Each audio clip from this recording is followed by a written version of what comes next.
Voilà, je sais pas, je suis une victime collatérale de tout ça, moi. J'entends bien, mais comment peut-on, comment est-ce qu'on peut expliquer qu'un gars comme Huchon, qui a quand même une expérience, fait quand même attention à ce qu'il dit, puisse dire Philippe Esnol, en gros, a trahi par rapport à tout ce qu'on a fait avant au niveau de la politique municipale. Là, on est bien dans le municipal. Qu'est-ce qu'il reproche à Philippe?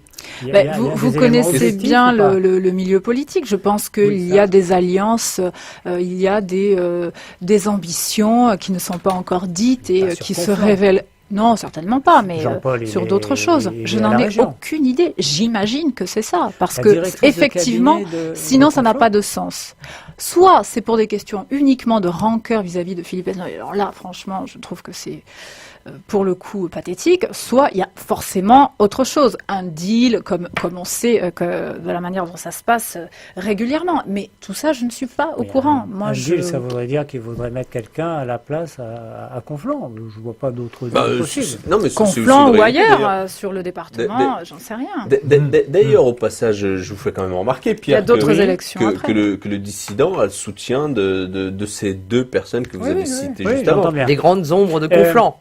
Est-ce qu'on fait parler la démocratie ou est-ce qu'on fait parler le choix des barons? Quand même, moi je veux qu'on s'arrête 2 minutes sur cette situation complètement burlesque, où vous avez un candidat Europe Écologie Les Verts soutenu par rien de moins que le président PS de la région Île-de-France. C'est quand même... Et pour ça que vous dites d'ailleurs... Et pourtant, pour ce qui me concerne, moi je suis PS, et voilà, PS, et je suis soutenu par 3 ministres en exercice. Manuel Valls, Laurent Fabius et Arnaud de Montebourg. Vous voyez la situation. Montebourg. Il n'a pas de titre de noblesse. Oui. Non. Fabius, Montebourg et Valls. Voilà. On va peut-être parler du programme maintenant, si vous êtes d'accord, parce que moi j'aimerais savoir quel est l'accueil des habitants de Conflans. Vous avez une trentaine d'années, 35, j'ai voulu 35 ans, qu'une jeune femme puisse être à la tête de la ville. Écoutez, je vous remercie pour jeune femme. Enfin, vous avez Nicolas Sarkozy, vous en parliez tout à l'heure, il a été maire de Neuilly à 28 ans. C'est pas une critique, jeune femme, attention. Il y en a beaucoup qui votent à votre place. Bon. Il y a des députés à 27, 28. On commence à avoir un petit background, une petite expérience des choses. Voilà. Mais c'est l'accueil des habitants que je voudrais savoir. L'accueil, ils me connaissent, les Conflanais me connaissent, puisque j'ai été directrice de cabinet pendant de longues années et que je suis conseillère générale aujourd'hui. Donc il n'y a pas de surprise, si vous voulez, par rapport à ma candidature. Et l'accueil est plutôt très bon aujourd'hui. Alors j'ai lu quelques-unes de vos propositions, notamment pour la prochaine mandature, avec une priorité quand même axée sur le développement de la démocratie locale. Oui, ça c'est une méthode en fait, plutôt qu'une priorité. C'est rénover un petit peu l'action publique. C'est en fait plutôt prolonger même ce qui a été fait, mais mieux peut-être le coordonner, l'améliorer et systématiser la démocratie locale pour toute l'action publique, pour tous les projets, voilà. Et donc on va travailler vraiment sur la mise en place de procédures, d'une charte, des procédures écrites qui permettent cet aller-retour permanent entre le terrain et la décision ensuite institutionnelle. Entre le citoyen et l'élu. Voilà. Et le lien direct. Vous parlez aussi d'installation. Oui. On a d'ailleurs fait une campagne qui revient complètement sur le terrain et qui revient aux fondamentaux, qui est le contact direct. Moi, j'ai privilégié dans la campagne les réunions d'appartement et le porte-à-porte. On n'a fait que ça. J'en suis aujourd'hui à une 50aine de réunions d'appart depuis le début de la campagne. C'est énorme. L'endettement de la ville est une de vos préoccupations et vous parlez de travailler dans ce sens-là. Comment? Parce que, il faut développer le côté économie, etc. Mais vous allez peut-être nous en parler? Oui, je m'inscris complètement dans la continuité de ce qui a été fait depuis 2008, c'est-à-dire un effort conséquent sur la question du désendettement, de manière significative. Donc on va continuer à restreindre. C'est quoi la dette de la ville? On est à 42 millions aujourd'hui. C'est-à-dire on est dans la moyenne des villes de même strate. On n'est pas tellement endetté en fait à Conflans, mais on a quand même fait un effort significatif, surtout les 3 dernières années du mandat, pour retrouver des marges de manœuvre aussi, parce que dès lors que vous désendettez, vous retrouvez des marges de manœuvre sur l'autofinancement et permettre des réalisations. Du coup, ce qu'on a pu faire, on a réaménagé complètement les quais sur tout le linéaire. Et on a fait pas mal d'investissements, notamment en rénovation de la place Romagné, de la place Chenevière, enfin des choses assez lourdes. Vous parlez beaucoup de réduction, de réduire les frais de fonctionnement. C'est quoi en pourcentage aujourd'hui sur la part du budget? C'est-à-dire le frais de fonctionnement, ça représente combien dans votre vous budget? Vous avez un budget de fonctionnement de 50 millions à peu près d'euros, et vous avez un budget d'investissement, ça dépend des années, évidemment. L'année dernière, on était à 11 millions. Voilà. Alors, après, quand vous me parlez de frais de fonctionnement, ça veut... c'est retrouvé. Gros, ça doit être le frais de personnel. Oui, c'est ça. C'est les budgets de personnel qui sont les plus importants. Donc, vous êtes à peu près à 70%. Exactement. Voilà. On est. Donc du coup, nous allons sur la question du désendettement, je vous ai répondu. On s'engage aussi à ne pas faire de fiscalité. C'est ce qu'on a fait pendant 10 ans. On n'a pas fait de fiscalité sur le taux municipal. Ce que j'allais vous dire, c'est qu'il n'y a pas eu d'augmentation de la fiscalité. Pas du tout. Sur le taux municipal. Oui, alors c'est sûr qu'après les gens nous disent toujours oui, mais ça augmente quand même. Forcément, c'est les bases qui appliquées au taux augmentent, bien évidemment. Mais sur le taux municipal, nous continuerons de ne pas augmenter, surtout qu'il y a l'interco aussi. Maintenant. Donc voilà, il faut faire attention à tout ça. On va faire des économies de fonctionnement, c'est-à-dire dans tous les services et en fonction des choses qui ne sont pas prioritaires. On reviendra sur l'interco après. Ouais. Pierre? J'allais y venir, mais bon, tu veux pas parler maintenant? Non, mais je voudrais qu'elle nous parle un peu plus de son programme, mais on reviendra sur l'interco derrière. Qu'est-ce que vous avez comme projet? Parce que vous en parlez. Oui, c'est une de mes priorités fortes. Aujourd'hui, il y a beaucoup de besoins dans ce domaine. Oui, les mobilités, c'est-à-dire les déplacements dans la ville. J'ai 5 grands axes prioritaires qui sont la famille, les solidarités, les mobilités et la culture. 4, pardon, excusez-moi. Et donc les mobilités, c'est l'idée de vraiment travailler sur des modes de transport alternatifs. Voilà. À la fois la création de parkings pour les voitures de manière à quand même pour les utilisateurs de la voiture ne plus engorger la ville, mais c'est aussi développer d'autres formes de transport, évidemment à pied, avec des itinéraires balisés, sécurisés pour les piétons, évidemment le Vélib, mais ça on le fera avec l'Interco, création du Vélib, avec des itinéraires doux pour les vélos, et puis des petites navettes municipales dans les rues de Conflans pour desservir les centres-villes, parce que finalement, vous avez 2 possibilités de travailler sur l'attractivité commerciale. C'est l'aménagement de la ville, essayer d'avoir des rues un peu plus faciles d'accès, etc. Et le transport. Voilà. Et la question du commerce m'a été souvent posée, et c'est ce qui aussi fait notre richesse à Conflans. On a des petits commerces de proximité, etc., que l'on compte bien garder et même dynamiser. Donc on a des projets à la fois d'aménagement des voiries pour la politique commerciale et ces mobilités que l'on souhaite développer, les petites navettes municipales qui desservent les centres-villes, surtout les week-ends, etc. Voilà. Le transport scolaire qui est très important et qui est à améliorer, puisqu'on n'a pas aujourd'hui de transport scolaire, et on va travailler quartier par quartier et donc proposer des solutions ad hoc, puisque chaque quartier a ses spécificités et voilà.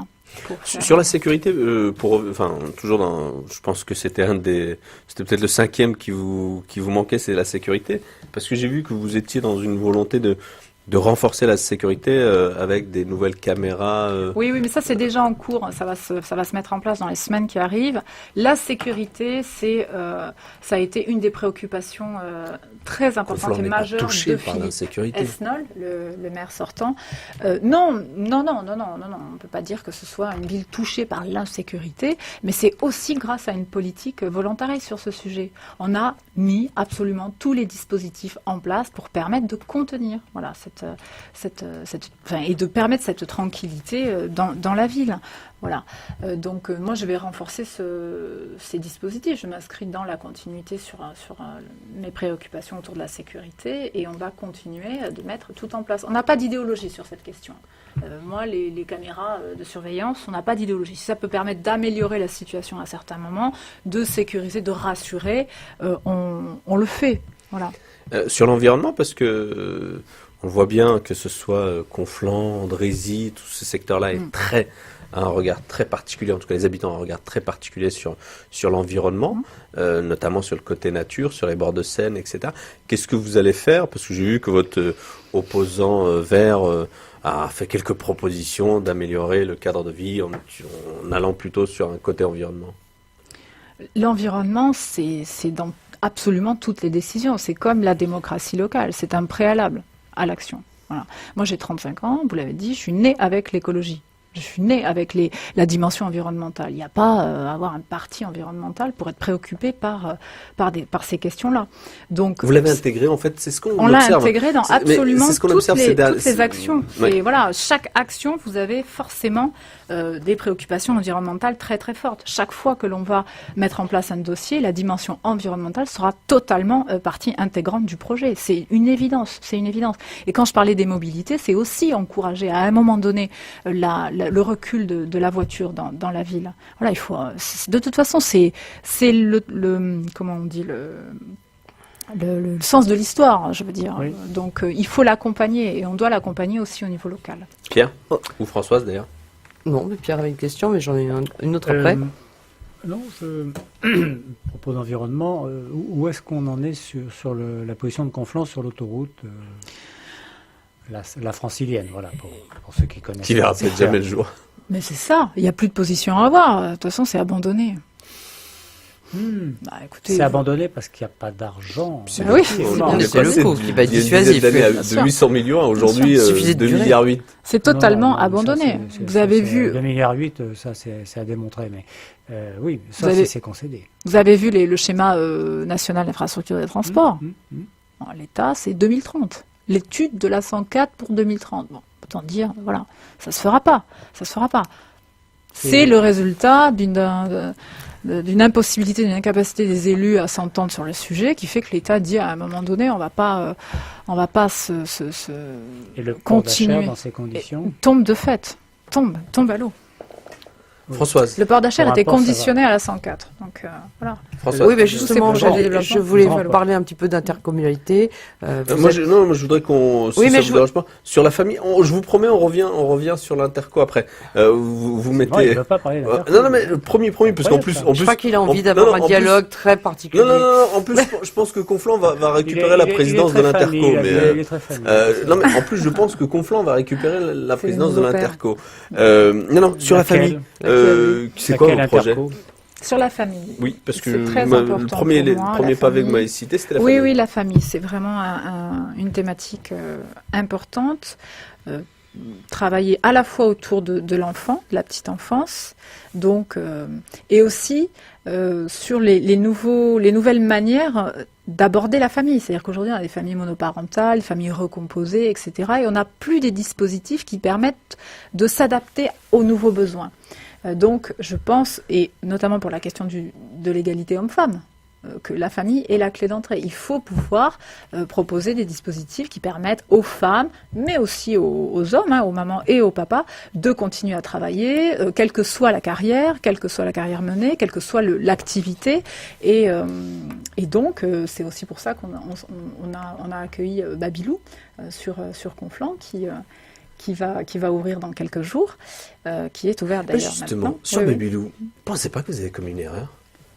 Ah bon? Laquelle? Oui, parce que on a fait tout un pataquès autour de cette histoire, notamment les médias et quelques féministes bien mal informés du dossier, puisque à la base c'est un conflit du travail, ni plus ni moins, qui en est devenu un conflit religieux. C'est pas, si la vous voulez, vocation quand je parle de la famille, ce qui m'intéresse dans Babylou, c'est que c'est un concept très original qui permet à des femmes, par exemple seules avec enfants, de continuer à travailler, même si c'est compliqué pour elles, etc. C'est ça qui m'intéressait. Donc, je reviens pas moi sur l'affaire, c'est pas mon sujet. Mon sujet, c'était à un moment donné où Babylou était en difficulté. Parce que climat particulier, etc. À son plus. Non, je connais bien l'affaire parce que je l'ai quand même suivi de très près. Mais je ne rentre pas dans l'affaire. La Gazette a même fait un dossier dessus. Moi, il y a Babylou qui va fermer les portes et qui ferme donc définitivement. Ça veut dire la mort du concept. Moi, en tant que femme, je ne pouvais pas... Babylou, c'est sa responsable qui a politisé et religieusé le sujet de manière à en faire une affaire national, alors que c'est un employeur et une salariée qui sont dans un conflit. Et qu'ensuite, deuxième élément qui est quand même inquiétant, c'est que 90% des gens qui avaient affaire à Babylou, c'est-à-dire qui amenaient leurs enfants, c'était pas les habitants de la cité. Donc le projet de base même de Babylou a été quand même détourné de son essence de départ. Sa vocation d'origine. Oui, mais enfin voilà, moi je suis pas à Chanteloup, enfin, donc je j'ai pas du tout regardé ça de l'intérieur. Ce qui, en tant que femme et en tant que future élue, ce qui m'intéresse